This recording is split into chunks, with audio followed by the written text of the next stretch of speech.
I said to the cowboys on the set, I said, don't do it, don't. Mel Brooks spent roughly $2.8 million bringing young Frankenstein to life in 1974, a figure that already marked the project as a gamble. Comedies were not usually afforded that kind of budget, and black and white films were widely considered commercial poison in an era dominated by color spectacles. Yet the real danger to the movie did not come from studio skepticism or financial risk. It came from a single impulsive moment on set that spiraled into uncontrollable laughter, damaged costumes, endless retakes, and a creative decision that would haunt the production for decades. Marty Feldman, fully immersed in his role as Igor, suddenly leaned forward during filming and bit into Madeline Kahn's mink wrap. The act was not scripted, rehearsed, or approved. It was pure instinct, the kind that can either elevate a scene into comic legend or derail an entire production. What followed nearly did the latter. The moment Feldman's teeth clamped down on the mink, white fur exploded into the air like confetti. The visual shock was immediate, but the real damage was psychological. Feldman inhaled fur, gagged, spat, and tried to stay in character. Madeline Kahn screamed in exaggerated horror. Gene Wilder broke instantly, and the rest of the cast followed.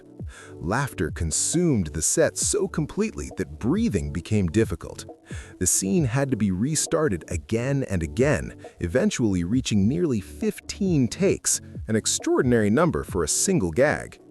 Each reset meant more lost time, more damaged wardrobe, and more crew members struggling to regain composure.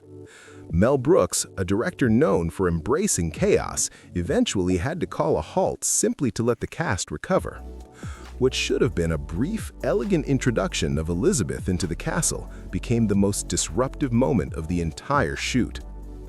The mink wrap itself was not a trivial prop. In 1973, it cost around $50, which would be several $100s by modern standards. It was a real fur garment, not designed to withstand repeated biting. With every take, more hairs came loose, floating through the studio lights and clinging to costumes, faces, and equipment. Repairs had to be made, continuity had to be checked, and nerves had to be calmed.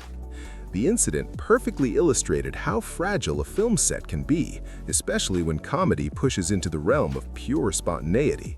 One impulsive choice can ripple outward, affecting budget, schedule, morale, and ultimately the creative direction of the entire film. Despite the joy it created on set, the mink-biting gag never made it into the final cut. When Brooks previewed the film with test audiences, the reaction to the scene proved too explosive. The laughter arrived too early and too loudly, breaking the carefully constructed rhythm of the parody. Brooks feared that allowing such a wild gag would flatten the build-up to later moments, particularly the now legendary "Puttin' on the Ritz" sequence.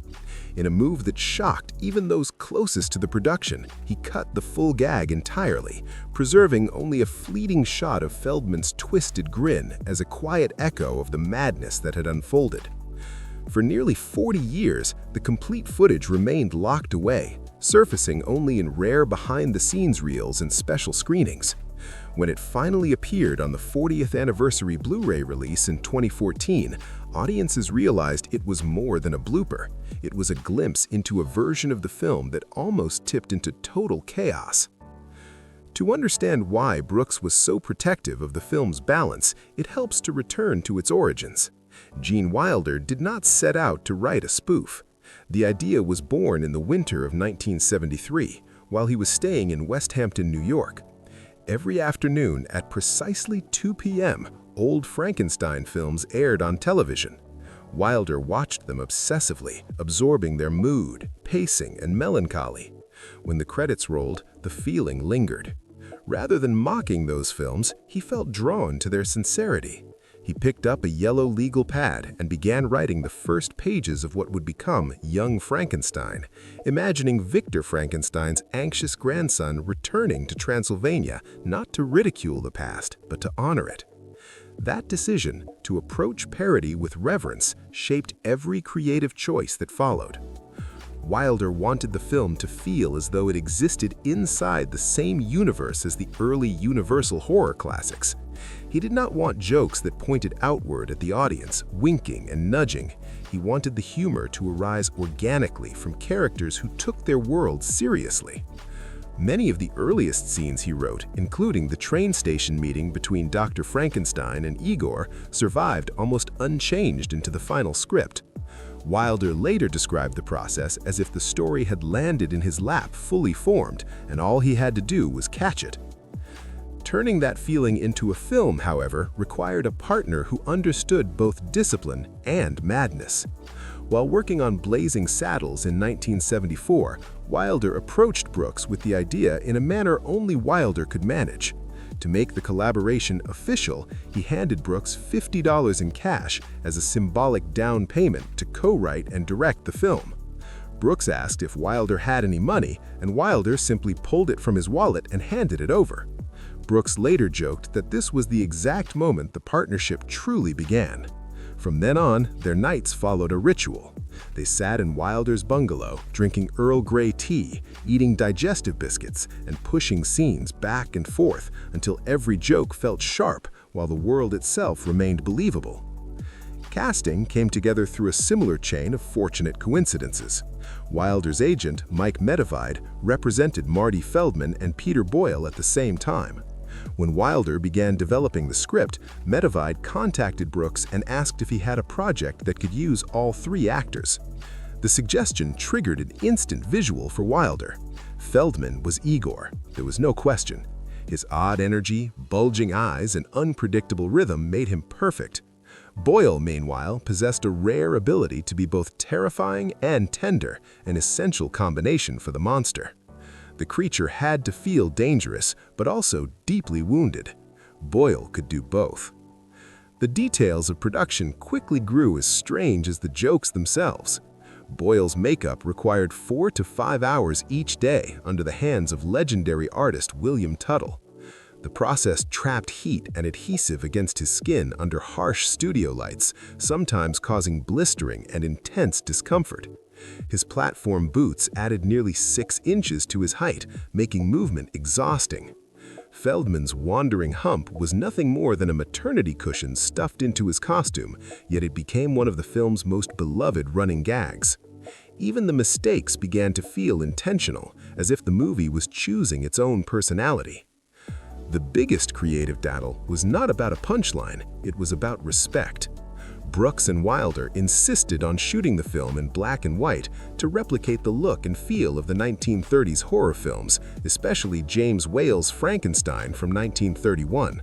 Studios resisted fiercely. Columbia Pictures worried about both budget and marketability, pushing hard for color. Brooks refused to compromise. When Columbia backed out, Alan Ladd Jr. at 20th Century Fox stepped in, approving both the monochrome aesthetic and the $2.4 million budget. With that decision, the production committed fully to authenticity. Production designer Dale Hennessy worked meticulously to recreate the old style, even sourcing original laboratory equipment from Kenneth Strickfaden, the special effects designer who had worked on the 1931 film.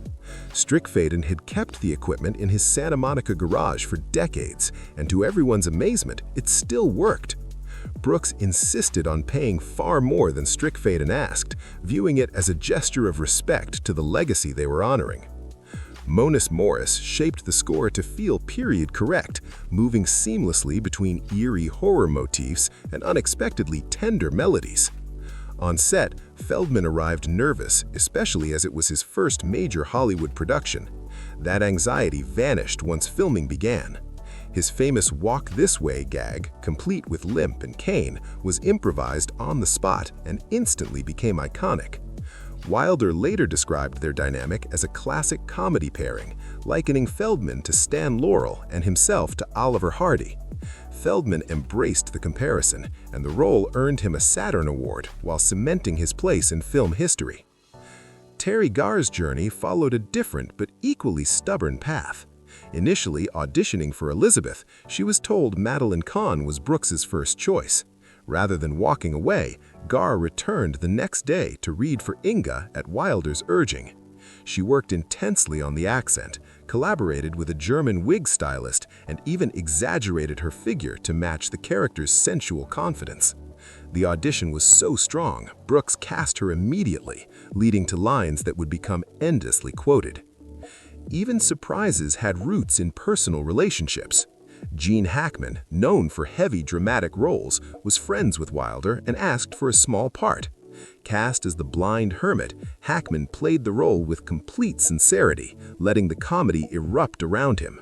His improvised line about espresso, a joke wildly out of period, sent the set into hysterics and was kept precisely because it felt so wrong.